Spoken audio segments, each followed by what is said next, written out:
Good morning. Up, had breakfast, showered in the van because the showers here are only cold. And now we're just going to walk the loops of the campground. Loops? Loop? Maybe one. I don't know. There's only 4. They pretty much all look the same. Nice. Every site has a picnic table and grill. And each loop has, what, 1 restroom? For men and women each. And then this is the shower. We're going to peek in, but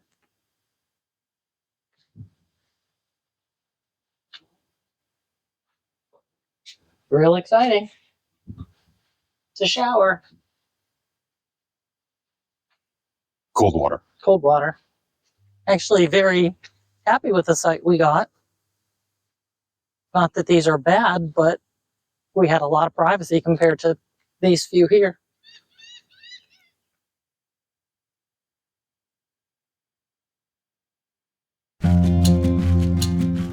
It's one long straight road up Ocracoke. The main road running through Ocracoke Island is North Carolina Highway 12, a 2-lane paved road that stretches approximately 16 miles from the northeastern ferry dock to the southwestern end at Ocracoke Village.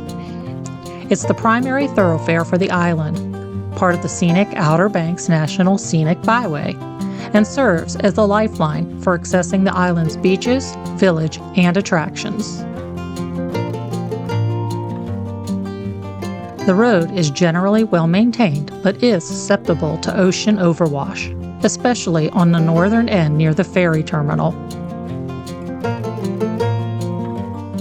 So this is a section of the road where when the water's high, the sand just gets all pushed onto the road. I think the one year we were here, it was closed for a while until they got the graders out and cleared it. All kind of sandbags over there. Overwash from high tides or storms can lead to temporary closures, with sand and salt water creating hazardous driving conditions.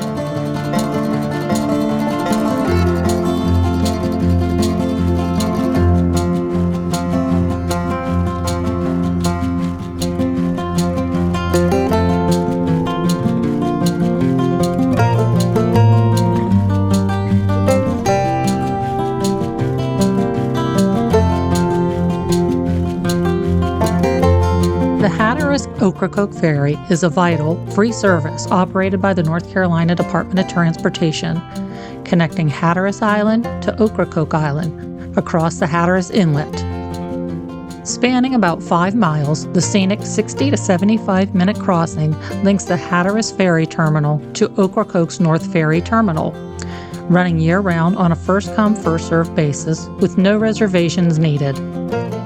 The ferry is part of North Carolina Highway 12's route and operates every 30 minutes during peak season, which is late May to early September, from 5 a.m. to midnight, and every 1 to 2 hours in the off-season, though schedules may shift due to weather or shoaling. Each vessel carries between 26 and 30 vehicles and up to 150 passengers per trip. It's a lifeline for Ocracoke's residents, who receive priority boarding, and visitors exploring the island's remote beaches and charming village.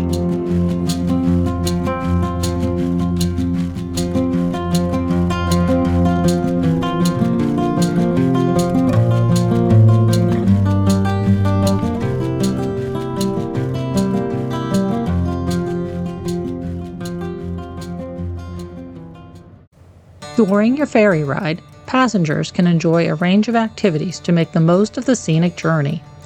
Step out of your vehicle, when permitted by the crew and weather, to take in stunning views of the Hatteras Inlet, snap photos of distant dunes, or watch for dolphins, pelicans, and seabirds. You can relax on the deck or in the passenger lounge, socializing with fellow travelers or soaking in the sea breeze. You can stay in your car if you wish and just relax. Walking the deck offers a chance to stretch your legs while planning your Ocracoke visit, exploring maps, or discussing attractions. It's a practical way to pass the time. With no food or drink sold on board, bring snacks or water, and use the available restrooms as needed. So there is a passenger lounge on the ferry if you don't want to sit in your car. It's not very big. But be mindful of spotty cell service and safety rules, like staying in designated areas and supervising kids and pets.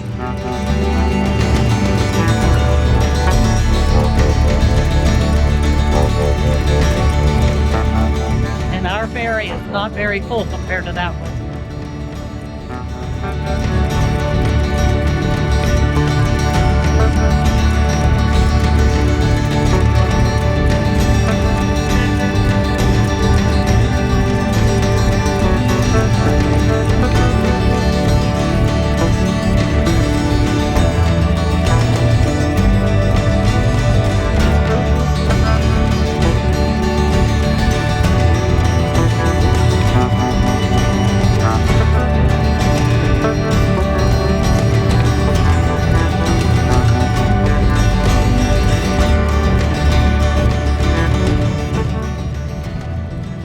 That one's going a little faster than it just carries people.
As the Hatteras-Ocracoke ferry glides towards the ferry terminal, the shimmering waters reveal Hatteras Island's sandy shores, dotted with low dunes.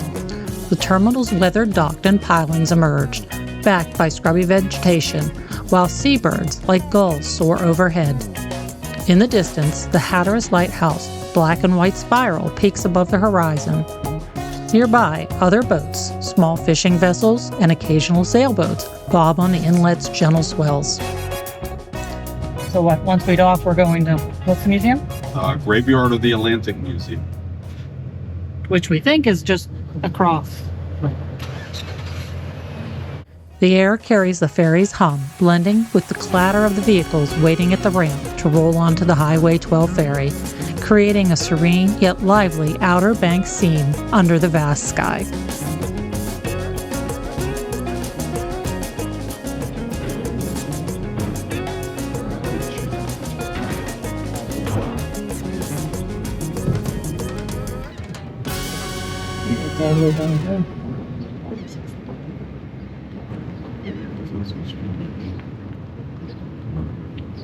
So we met some new friends, Maybe maybe, hopefully. they're here from Oklahoma. They were on the ferry with us, so we can talk to them for a little bit today. They're doing all of the Outer Banks. Outer Banks was a bucket list for them. The Graveyard of the Atlantic Museum, located on Hatteras Island near the Hatteras-Ocracoke ferry dock, is a maritime history museum dedicated to preserving the Outer Banks seafaring legacy and its infamous nickname as the Graveyard of the Atlantic. Housed in a modern facility, it showcases artifacts, exhibits, and stories of the thousands of shipwrecks that litter the treacherous waters off of North Carolina's coast, from colonial times to World War II, including notable wrecks like the USS Monitor. Highlights include relics from Blackbeard's Queen Anne Revenge, U-boat artifacts, and exhibits on local life-saving efforts.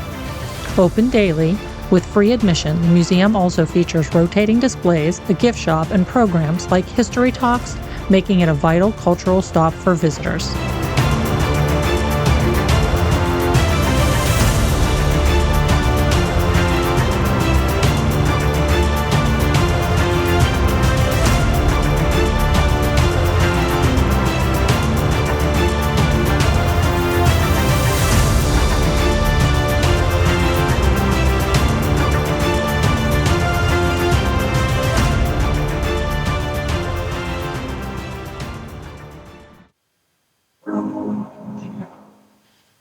Currents from the north and the Gulf Stream current from the south were vital trade routes.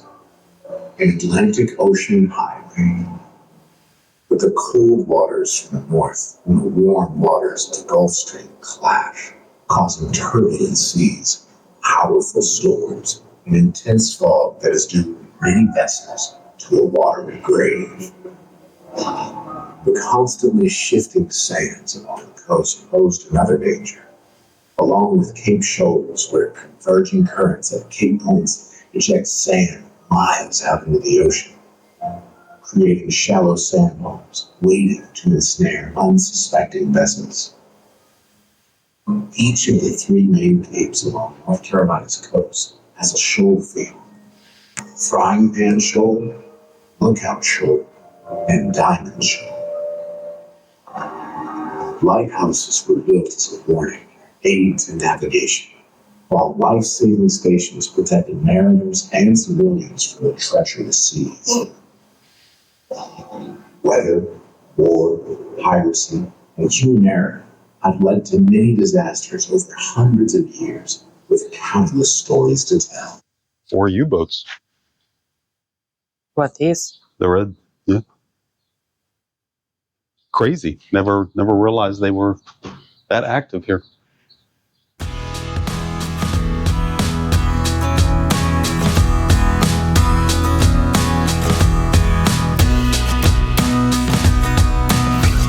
The Cape Hatteras Lighthouse, located in Buxton on Hatteras Island, is an iconic beacon and the tallest brick lighthouse in the United States, standing at 210 feet. Built in 1870 and painted with its distinctive black and white spiral pattern, it has guided mariners through the treacherous graveyard of the Atlantic for over a century.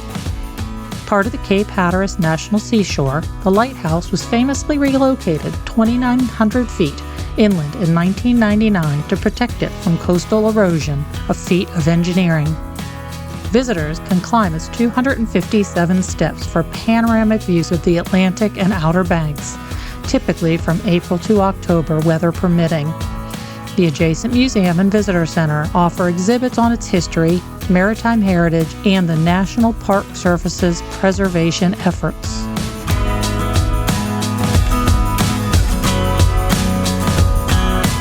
And that looks like pieces of the lighthouse. Some more over here. Guess these will undergo restoration. That window looks like it was pretty beat up, or door. The current restoration project for Cape Hatteras Lighthouse, which began in January of 2024, is expected to take a minimum of 18 months, with a potential completion date in mid-2025. However, newly uncovered issues near the top of the tower, such as significant corrosion and cracking of support brackets, may delay completion, possibly pushing it into 2026.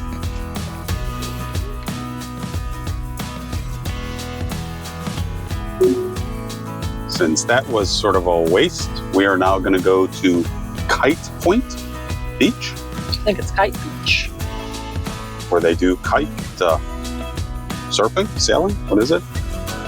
Surfing, Surfing. sometimes.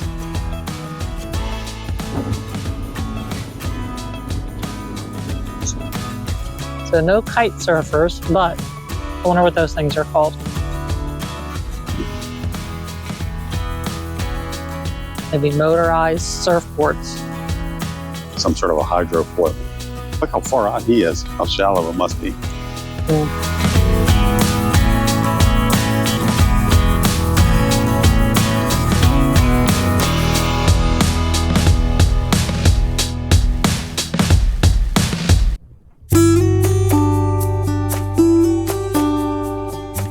Exit the traffic circle onto North Carolina Highway 12. Continue on North Carolina Highway 12 for 16 miles.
Oregon Inlet Campground is the northernmost campground in Cape Hatteras National Seashore, North Carolina, offering a unique beachside camping experience on Bodie Island, just south of Nags Head.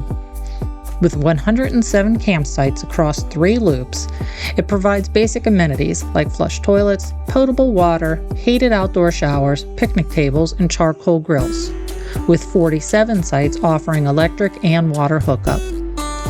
Located a short walk over the sand dunes to the Atlantic Ocean, the campground is ideal for fishing, swimming, surfing, birding, and shell hunting. Its proximity to the Bodie Island Lighthouse, Oregon Inlet Fishing Center, and the town of Nag Head makes it a convenient base for exploring the Outer Banks, though campers should be prepared for windy, unshaded conditions and sandy terrain requiring longer tent stays.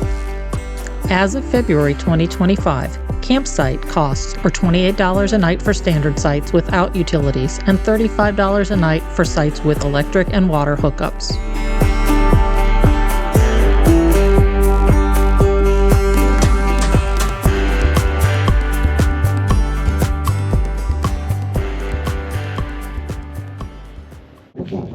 Just doing a little walk through the campground.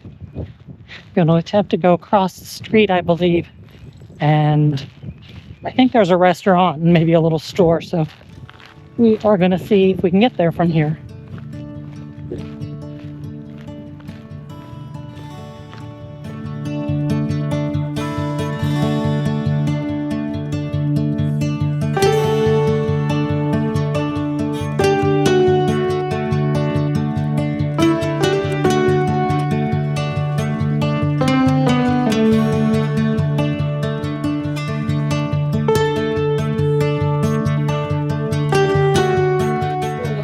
Sea Chef, Dockside Kitchen, very chill place. We just had drinks, but very friendly staff.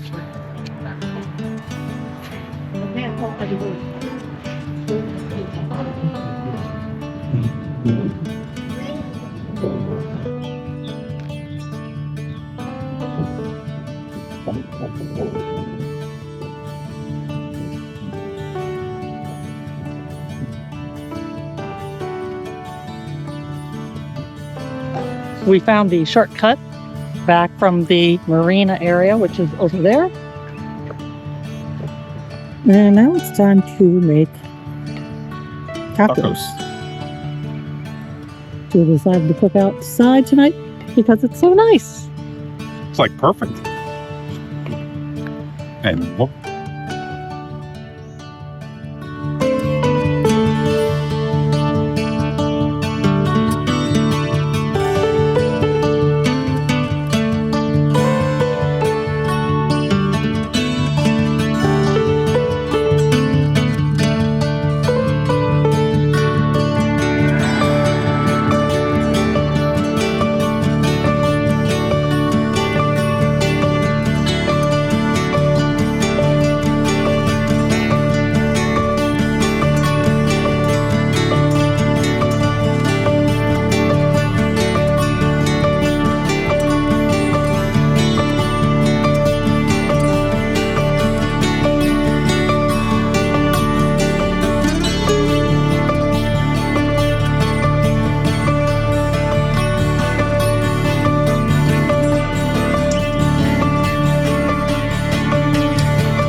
Morning.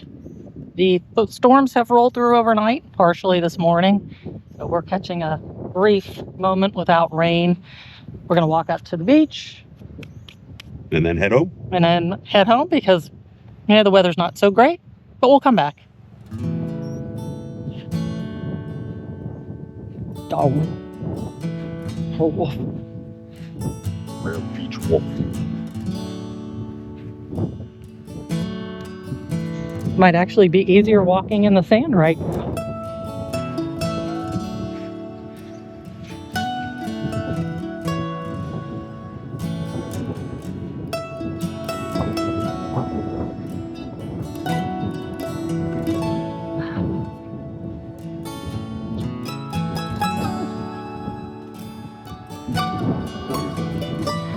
And we made it. See? There we are, down there. Oh, there's the lighthouse too. Look.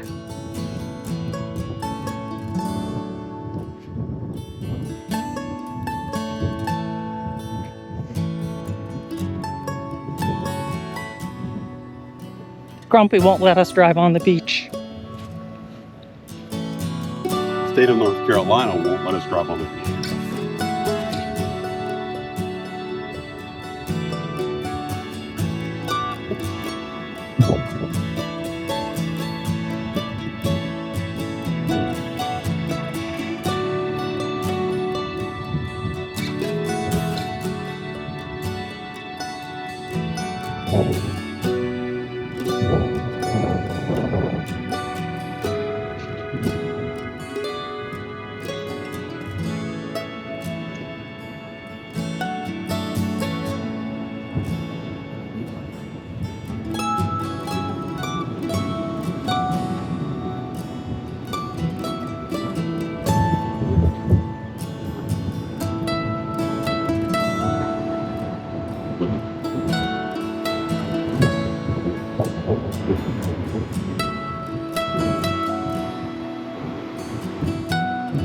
Went in the ocean.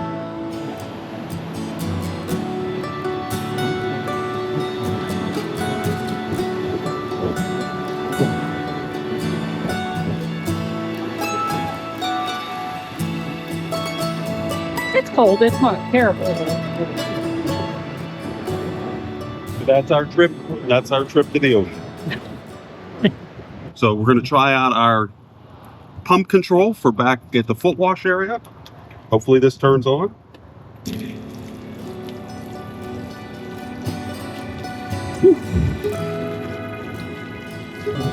And it's even warm.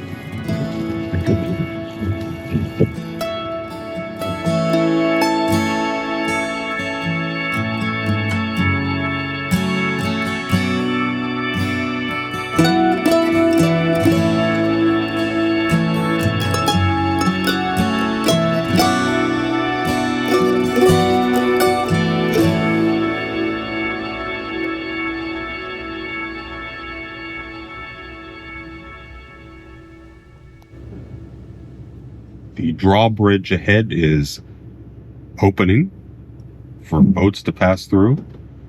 And we don't really see any other than that sailboat.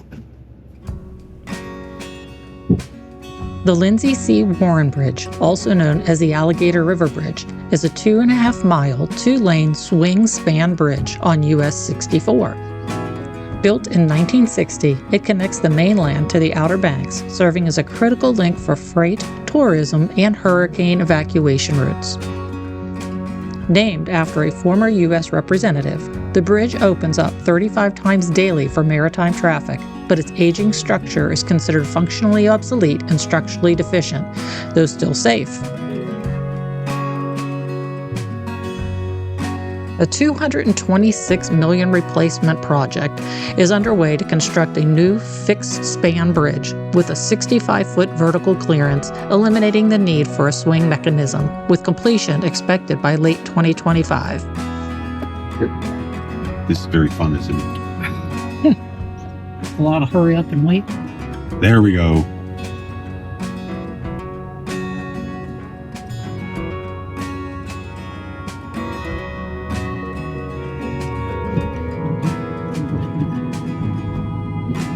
Hey, we're back on the road.